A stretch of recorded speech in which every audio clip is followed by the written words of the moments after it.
Salut à tous, j'espère que vous avez passé une très bonne semaine. C'est l'heure de votre petit journal du Japon, comme chaque dimanche. Je vais vous parler des événements qui ont marqué l'actualité japonaise et comme d'habitude, je mettrai les chapitres en bas. Vous pourrez sauter vers la partie qui vous intéresse et il y aura également dans la description les liens qui m'ont servi à faire cette vidéo. Aujourd'hui, nous allons commencer par parler évidemment de la guerre en Ukraine et des conséquences sur les relations entre le Japon et la Russie et les actions que les deux pays ont entrepris pour sanctionner ou pour répondre à ces sanctions. Nous continuerons avec les frontières qui s'ouvrent de plus en plus et le gouvernement japonais a d'ailleurs annoncé son objectif de laisser entrer jusqu'à 100 000 étudiants étrangers d'ici la fin mai. Et même, cerise sur le gâteau, d'offrir de l'argent à certains d'entre eux. Donc restez bien et regardez bien cette partie si vous êtes parmi les élus qui vont pouvoir entrer au Japon très bientôt. Ensuite nous parlerons du 11e anniversaire du tsunami qui avait dévasté le nord-est du pays il y a exactement 11 ans, c'était le 11 mars 2011. Et donc je vais vous parler des cérémonies qui ont eu lieu pour commémorer cet événement et aussi des conséquences sur le long terme de cette catastrophe. Pour terminer ce journal, à l'occasion de la journée internationale de la femme qui a eu lieu cette semaine, eh bien nous ferons le point sur les inégalités salariales entre les hommes et les femmes au Japon. Comme je vous en ai parlé dans les précédents numéros, le Japon s'est aligné sur les pays occidentaux pour sanctionner l'attaque de la Russie sur l'Ukraine. Par contre, cette semaine, le Japon a annoncé qu'il n'allait pas bannir l'importation de gaz et de pétrole venant de Russie, contrairement à ce qu'ont pu faire les États-Unis, parce que les États-Unis sont un exportateur d'énergie alors que le Japon a un grand besoin de ces énergies. Le Premier ministre, même s'il saluait le geste des États-Unis, a dit que le président américain comprendrait sûrement que le Japon, contrairement aux États-Unis, ne pouvait pas se permettre de se priver du gaz et du pétrole russe et que un approvisionnement stable en énergie était dans l'intérêt du Japon. En revanche, le Japon va interdire l'export de nombreux matériels vers la Russie, notamment les radars, le matériel de communication, les semi-conducteurs et aussi de nombreuses technologies, dont les logiciels. Il a aussi affirmé qu'il allait geler les avoirs de 3 banques biélorusses. Et conséquence des sanctions prises par le Japon contre la Russie depuis cette guerre, eh bien c'est que le Japon a été classé par la Russie dans la catégorie des pays jugés inamicaux, au même titre que les pays de l'Union européenne ou que les États-Unis par exemple. Et la Russie ne s'est pas arrêtée là, car cette semaine, un peu plus grave que d'être classé dans la liste des pays inamicaux,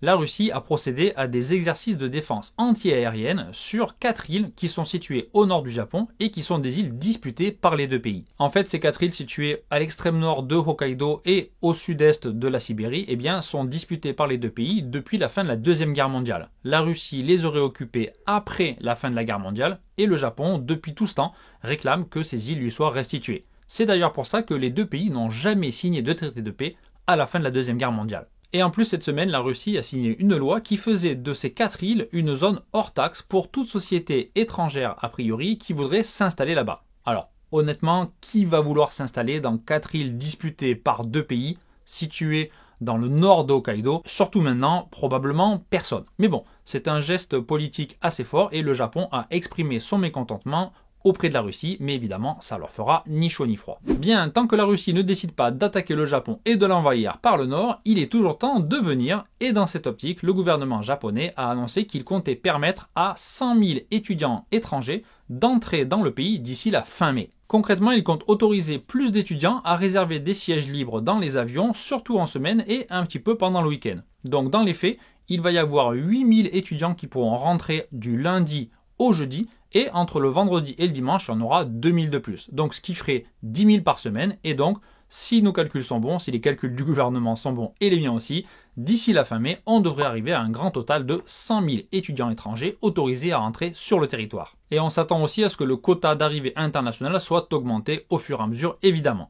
Et pour permettre à tous ces étudiants de venir au Japon et de réserver des places, eh bien, il y a même un service du ministère de l'Éducation qui s'occupera de réserver les places pour les étudiants. Ce bureau du ministère de l'Éducation, qui s'appelle donc le Centre de support pour l'entrée des étudiants internationaux et dont j'avais jamais entendu parler, se rapprochera des écoles pour demander les préférences des étudiants étrangers concernant leur vol et ensuite il réservera ces vols à leur place. Alors, il déléguera la tâche à des sociétés qui seront mandatées pour faire ça, mais il s'occupera de la réservation des vols à la place des étudiants. Alors, je ne sais pas concrètement comment ça va se passer.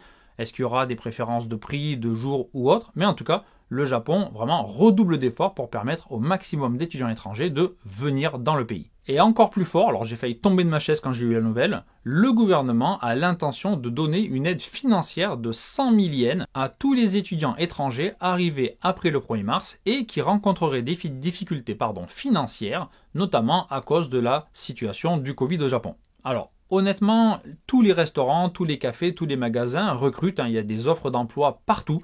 Donc, je pense que si un étudiant étranger a du mal à trouver un petit boulot, c'est surtout à cause de son niveau de japonais, de son visa ou d'autres choses. Mais le Covid n'y est pas pour grand-chose. Donc, en plus, si vous venez d'arriver, ça fait seulement 15 jours ou 3 semaines, et que vous venez de payer un billet d'avion pour venir au Japon, je vois pas trop comment on pourra justifier d'avoir des difficultés financières en si peu de temps. En effet, on n'en sait pas plus pour l'instant sur les conditions de revenus ou sur les critères exigés. Tout ce qu'on sait, c'est qu'il faudra faire la demande auprès de l'école ou de la faculté dans laquelle vous allez arriver et que ces demandes seront vérifiées donc par le gouvernement. Selon quels critères, on ne sait pas encore. Donc peut-être que vous n'en bénéficierez pas, mais bon, dans le doute, ça ne coûte rien. Renseignez-vous auprès de votre établissement, vous aurez peut-être une bonne surprise. C'est vraiment un virage à 180 degrés. Il y a un mois, le gouvernement japonais ne voulait pas entendre parler du moindre étudiant étranger entré sur le territoire japonais. Et maintenant, non seulement ils ouvrent les frontières de plus en plus, ils vont réserver les billets d'avion à la place des étudiants étrangers et ils vont même leur donner de l'argent en arrivant. Sous condition évidemment, mais c'est quand même un virage complet du gouvernement japonais. Pourquoi un tel empressement pour laisser rentrer des étudiants ? Alors c'est mon interprétation et je peux complètement me tromper, mais peut-être que le Japon a l'intention d'ouvrir très bientôt ses frontières aux touristes, donc j'espère que ce sera le cas. Et donc d'abord il faut évidemment faire rentrer les détenteurs de visa, donc peut-être qu'il accélère le pas de ce côté-là pour permettre avant l'été, peut-être en étant optimiste, à des touristes, pourquoi pas, de venir au Japon. Voilà, je vous tiendrai au courant évidemment d'ici là. Pour l'instant, il n'y a aucune information, donc ne vous enflammez pas. Mais voilà, on est plutôt sur la bonne voie. On enchaîne avec le triste anniversaire du tremblement de terre et du tsunami qui en avait suivi et qui ont dévasté le nord-est du pays il y a de cela 11 ans exactement, c'était le 11 mars 2011. Le bilan officiel du tsunami est de 15 900 victimes, plus 2523 personnes toujours portées disparues. Et on apprend également que depuis 11 ans, 3784 personnes exactement seraient mortes des suites de cette catastrophe, donc à cause de maladies ou du stress causé par ce désastre. Et parmi elles, il y a 246 personnes qui se sont suicidées. À l'occasion de cet anniversaire, des cérémonies commémoratives ont eu lieu dans les préfectures touchées par ce désastre en 2011. Il s'agit d'Iwate, de Miyagi et de Fukushima évidemment. Le gouvernement central a quant à lui arrêté de faire des cérémonies commémoratives l'année dernière pour le 10e anniversaire donc de cette catastrophe. Donc cette année, le Premier ministre, M. Kishida, s'est rendu dans la ville de Fukushima pour participer à une de ces cérémonies. Alors un petit point rapide sur la situation à Fukushima, donc les travaux évidemment autour de la centrale et dans la centrale sont toujours en cours et devraient durer jusqu'au milieu du siècle, peut-être 2041 voire 2051. Et donc il y a toujours une zone d'exclusion autour de cette centrale évidemment. Et vous en avez peut-être déjà entendu parler, mais le gouvernement japonais envisage de relâcher progressivement l'eau radioactive qui est stockée donc autour de la centrale. Il y a des millions de litres dans des grands réservoirs. Au printemps 2023, le gouvernement japonais a prévu de les relâcher petit à petit dans l'océan.